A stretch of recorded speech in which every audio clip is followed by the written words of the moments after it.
the food goes bad, they get worried about the food goes bad. It wastes money. The temperature goes up. It's a common fear. And you got angry when she told you that because you felt like she was trying to do it on purpose, like she was trying to do something purposely to you. Yeah. And possibly she was. Can't say for sure, but most likely she was just, wanting to, for those very reasons, not to leave it open. And you were telling her you can't do that. You can't do that. So you're trying to conform her into allowing you to do whatever you wanted to do, so that you didn't feel hurt or so it didn't expose, I think, the hurts or the maybe the thoughts. They may be even wrong thoughts, thinking that she's trying to manipulate you always, or trying to do things for some unclosed reason. When it may not be, it may not go that deep. It may not be where she's trying to, hide things and manipulate you. She may just, in that case, just, wanted you to close it, not leave it open, not leave the refrigerator open. So you don't know that we're always having that conversation with mom, and I have it recorded. I have it live streamed about it. That exact thing. That and then look at it. I know it's getting too much, but I just make that last point before we get a break a little bit. That we've had, when I say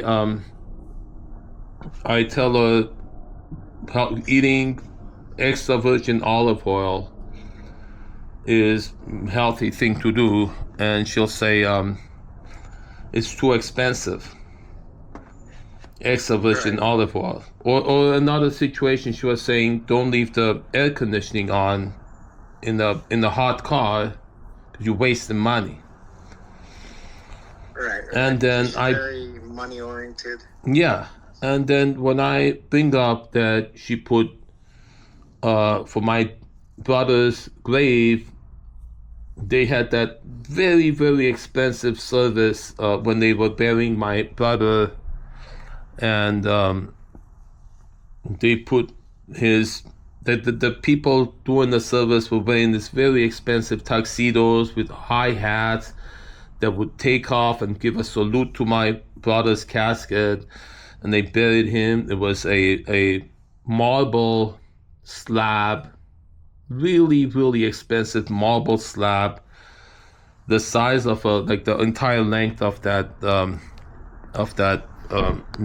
huge marble slab, and then that she wanted to have that exhumed the body in England and put on a jet, the service, and flown all the way from London, England, the Gunsbury, place where it was buried, and then put on a jet and transported all the way to a cemetery here nearby and buried here, so she would be near. And she was saying that that is to her more precious than me, turning on air conditioning or getting olive oil.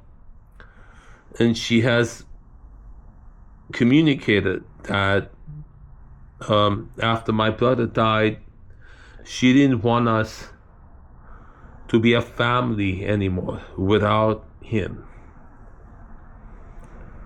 That's a real statement, and that's the real true cause behind the sorrow she's caused me. How many times has she said that? She said that from the bottom of her heart. And so how many times? Maybe not that many, but it is a sincere. It is truth. If you might. I have it on video. It would have been emotional, though. She might have been. It is emotional. It is also the very core. I have the video when she talks about that. That is her son, my brother Vanik, dying. That is the core wound major component of it, what happened, and I have the video of her talking about that, what was happening at the time. That's when, not long after that, that's when the sexual violation started, because she didn't want us to be a family anymore. She did tell me she wished. What were the sexual violations? Like, she did them to you, or what? What was Yeah. happening? So What did she do? So that was when I was 12, and I was in that private Catholic school in England, and it was hitting puberty, and then kids at school were bringing pornographic magazines, and then so I actually remember clearly the first time I jerked off. And then at that time it was me. We were in that apartment. We call that a flat. So it's 22 Minster Court. It was an address in North Ealing, London, England, on the 5th floor or something. It was a little 1-bedroom dwelling, and both my mom and my sister were in that 1 bedroom. And so sexual things would happen. We would often be sleeping in the same bed, like me and my mom, and my sister was there in that same room. And then And what would happen? Okay, a number of things. Like I told you, one thing, so I got a rash, and that rash was often a great concern, so that she would want to look at the rash. Right. Between the side of my legs next to my balls. So she would often ask to look at that. And then my conversations with my sister, when I was saying, why did you and mom enter that morning, both of you came in, and then I have that text conversation before she passed, that she was saying, look, we needed to look at it to make sure, to evaluate whether you need to see a doctor for it, because doctors are expensive, and we didn't want to take you to a doctor if it didn't need. And so like Alice, in England, it was like universal healthcare.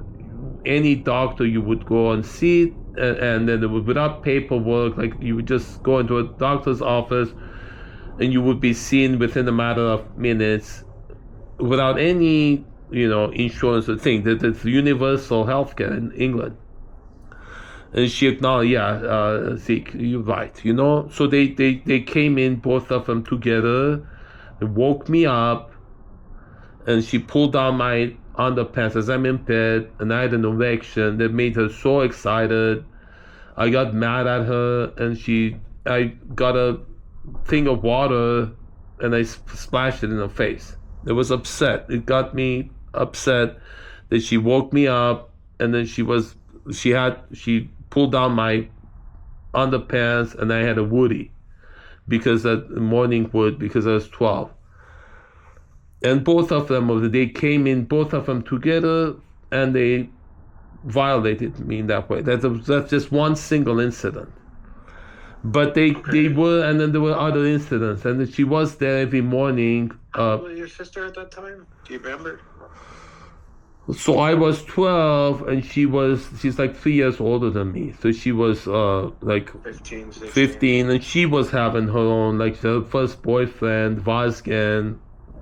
And they would be doing sexual things, and a lot of stuff like that was going on. And then my mom was grieving, so she was crazy, and she says that as, that I did that because I was grieving. And just last night she did that thing that she's always done. So I don't know. Last night I had a girl here giving me massage in this room here, in the sunroom in this house, and then I see her walking in on it. So somebody brought her here. She says on previous times when she's appeared that she's taken a bus, but I think Julie I've heard that Julie give things right here. And I'm suspecting they knew. Like while she's giving me massage, and mom does do that a lot. Is to this day, like when I'm in the bedroom there, she tries to come in and look at me while I'm asleep. Or if it's at night and the lights are on inside, she finds an excuse to go out and watch me from outside because I can't see her in the dark because she's outside. Or if it's during day, so she'll keep me waiting outside, not open the door. When I go to the window, I see she's staring at me from inside, but it's dark. So there's all these tricks that she does. She wants to look at me in a creepy way. And she knows it's an offense to me. So while I'm getting massage, she's looking at me. She wants to watch you, basically. Yeah, but in a very, very creepy way that she knows. Like I actually write it in my health directive. I don't want my mom visiting me in the hospital if something happens to me and I'm unconscious. Because that's sensitive to that, because she would always be there. I would wake up to her watching me and messing with me when I would wake up to her when I was 12. Okay? So there's been multiple times where she's looked at you. When she wake, actually touched you, look, she would come and sit on me, and that is a fetish I have, to have women sit on me. And I've been told the reason, Zeke, you want 2 women, because that's what it's been. A lot of my life, was living with my mom, and my sister in England. How would she sit on you, like in the bed or what? How? Yeah, so I'm in bed, and she comes, sits on top of me with on her knees with one leg on each side, which is the way I like. I ask women so to. She straddles you. She actually straddles you. Yeah. Okay. So imagine 12-year-old having that as his first sexual experience when he reaches puberty. There was instance when she actually sat on my head, and I asked women to do that to me. Okay. Okay. Yeah. She is doing things, definitely. She was doing things to you that were inappropriate. Look, I have the healing sessions. It does seem like she was treating you like a baby when you were 12 years old already. Because in some ways you do come across as young. Yeah, I've been told that. You're a kid in a man's body. Yeah, I've been told that. I'm that kid that was violated. Still, this is me. You're talking to him. It's that kid still. You think so? That was the first time, or do you think there was stuff when you were younger, or what? Yeah, I have footage of it. My dad was filming with his 8mm camera. It's there. I'll send it to you. It's the public video. They're treating me like a rag doll. My mom and me, 1968, when I was born. You can see in that video I'm barely months old, and they're playing with me like a rag doll. Which is how I like women to treat me. I want 2 women to treat me like a sex slave. You haven't seen that video? It's there. I send it to people. Yeah, you did show it. Yeah, you see, she takes off my diaper, and she starts touching me down there, the front and the back. It's there. And you see how I'd shown it to my therapist. She puts me on her head, she puts me on my sister's head, and the therapist will say, I'm surprised you don't puke, because the way you've been handled like a rag doll. You look at it again. I'll send it to you. Look at it if you can stomach it. So there's video, there's Teal Swan. Just go on YouTube and search Teal Swan doll syndrome. There's parents who get married, have children for the sake of having a doll to play with. So the purpose of that kid is to please the mother in that way. That's the only purpose. She doesn't care. She always sabotage any friend I've had, any opportunity I've had, any career I've had, because in her mind, I'm only there to serve her needs, to torment me and the pleasure she gets, the power she has to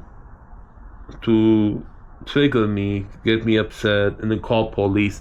And it's all the people who've been exploiting that in her and corroborating her reports in order for their intention of acquiring the inheritance that she herself says belongs to me, that she wants to come to me.